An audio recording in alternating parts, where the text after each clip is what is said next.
In this video, we'll discuss about words of success. Words and languages are unique to human beings only. They're like a superpower which you can either use for the good or the bad. Unfortunately, people don't often realize the impacts words can have, whether it's the expression of love, the instructions on a manual, or the speech of a captain just before a game. The words we use can change the outlook on everything. In fact, words probably linger longer in our memories than actual faces or whole events, so it's wise not to underestimate what words can do for yourself and for others. Beliefs are shaped from the words you use. Has someone ever passed a remark that makes you insecure till date? Things like, you have a funny smile, you have a big nose, you have really bad breath, leaving you with that insecurity for life. So that you now always smile with a hand over your mouth or get nervous speaking to someone too close to your face.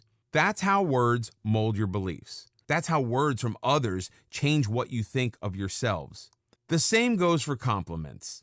It's surprising how a few words of appreciation can make you believe more in yourself. A simple, "this color looks so good on you," will subconsciously always make you look for that color. Or words of appreciation from a teacher or mentor will encourage you to work harder and improve. This is exactly how words factor into success and failure. A common example of this is what you hear from a doctor. Be it a serious disease or an aesthetic-related problem, you hang on to every word that doctor tells you. Not only the patient himself, but everyone related to him believe in the doctor's words religiously. If the doctor speaks kindly and reassures the patient time and again that he will be cured, that this treatment is the best one, the patient will start feeling relaxed and better right away. If the doctor doesn't give any such reassurance and just hands over a prescription, the patient will stay restless and unsure about his treatment. Mind your vocabulary. The words you use can pave your way to success or downfall. Come to think of it, speakers make a living out of it. Be it a religious speaker, a motivational speaker, or a teacher, they all use their vocabulary to their best in order to convey things better to you, in order to improve your understanding of a concept and leave an impact on you. When sitting through a job interview, you're basically being assessed on how you speak. The qualifications are all there on the resume, but the ability to communicate only comes through words. A candidate who sounds more convincing and capable has a higher chance of securing the job, even if others are more qualified. The right words are not only more convincing, but will also be an indicator of how well read you are. For students, vocabulary can make a huge difference. Without the right choice of words, it's very likely that they will fail to express how good their concepts are and might not do so well on a test. So, mind your vocabulary, as it can shape the level of your success. Even in relationships, vocabulary can save you, or in the other case, get you into trouble. With the right words, you can be more expressive of your feelings, good or bad, so that the other person knows exactly how you feel. It keeps things from getting boring and monotonous. Say your spouse wants to know how they look every time they dress up for you. Do not just stick with beautiful every time. Use other expressions to tell them how you feel, to boost their confidence and encourage them to put in that extra effort for you next time as well. And more importantly, so that it's believable. Otherwise, they'll just think your words don't carry meaning at all. Use more "I can" rather than "I can't." These are words that are entirely related to you. They can make you test your abilities, or they can make you give up. Read a new recipe that seems yummy but too complicated. Was your answer, "I can't do this"? Did you just tell yourself that without even trying? Can you ever hope to succeed at something if you don't even try? The more you use this phrase, the more opportunities of success you'll miss out on. The ratio of how often you use "I can" or "I can't" can bring much more success and positivity in your life. "I can" will symbolize all the risks you're willing to take, all the new things you're willing to try, all the chances you take, the faith you have in yourself, the limits that you establish for yourself, and how much you're willing to push yourself to achieve what you want. "I can't," on the other hand, symbolizes the exact opposite. It's all the chances you missed, the times you refused to see if you could push past an obstacle, the opportunities that you didn't let yourself avail, and basically failure without even a single try. Try making your choice of words positive, using I can so that you can reprogram your subconscious mind to believe things about yourself, your potential, and your aspirations. Because what you believe about yourself can have a real impact on the outcomes of events. It's in your own control which of these words you use for yourself. In this video, we'll talk about being a lifelong learner. Learning is not limited to how many school and college years you've had. Instead, it's a constant, ongoing process of evolution, one that involves acknowledging that you don't know everything.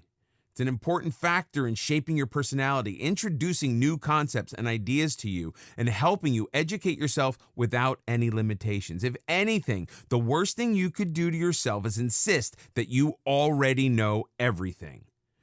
But choosing to evolve isn't always easy. Evolving means mastering success by continuously becoming a better version of your current self. It also implies that you be humble enough to accept correction and improvement. Embrace learning and constant improvement. In order to become the best version of yourself, you need to implement this rule in your life. For this, you need to accept the fact that no information you have is already complete, and there could be more to know about it. Be open to more knowledge and facts instead of being rigid and deciding that what you already know is final and enough. Say you hear about a new research paper on one of the subjects you had while graduating. Not being open to constant improvements and knowledge would make you think, I don't need to waste any time reading this. On the other hand, your approach to it could be as a lifelong learner, in which case you'll constantly struggle to further improve your learning and educate yourself. Also, it's only at school that parents or teachers push you to study and learn whatever's in the curriculum. After that, you're on your own, and learning becomes a self-motivated task. It's a personal choice you make every day that doesn't necessarily imply to studies alone. Instead, it implies to the overall education you have. You could learn from a documentary that is completely unrelated to your career. You could learn how to milk cows from a relative who owns a farm, or you could learn how to make jam from your grandmother. The point is just to learn from anywhere about anything. Never stopping learning. There are so many reasons why you should never stop learning, and not one logical reason why you shouldn't. The struggle and desire to learn all your life can shape your personality for the better. Everyone knows that one person in their circle who's just so charismatic and interesting to talk to. Someone who genuinely has something to contribute to conversations instead of mere opinions. Someone who has knowledge and stories to share with everybody. Such are lifelong learners. When someone decides to never stop learning, they also decide to be more independent, useful, and hence successful. Learning also makes you more influential. It makes people consider your opinion and take whatever you say seriously because they know it comes from deep knowledge and is based on facts rather than intuition. If anything, learning is the minimum requirement for success in any field or life in general. You need to keep increasing your knowledge to keep up with everything that's going on. If it's a specific field where you need to succeed, then you need to engage in some maintenance learning. This keeps you on track and keeps you from falling behind. If you need to groom yourself further, you need to get into some growth learning. This type of learning expands the mind by teaching you skills you didn't have before. And finally, there's something called shock learning, which contradicts something that you knew before. For the most part, this can potentially be the most beneficial type of learning, as you first have to unlearn something that you knew before. Then you have to relearn the new information, which gives you new insight into an old situation. Unfortunately, most people choose to ignore this in favor of the old information and sabotage their own success. You need to be never afraid of change. What stops you from becoming a lifelong learner? The reason why most people fail to have this approach is because of themselves. After being done with a subject, most students never go back to the library to open up a new book about the same subject. Same is the case with all other situations in our lives. We are not open to learning. If someone tries to get our facts right, we end up getting in an argument because we're too stubborn to admit that we could be wrong and the other person is actually doing us a favor. It's important to remember that the one thing that you're most short of in life is time. it can be a huge barrier to lifelong learning. In order to be a lifelong learner, you need to change your mindset and concepts about it. You need to make learning a priority. There are no rules, no boundaries. You need to embrace this journey and learn about anything from anyone or anywhere.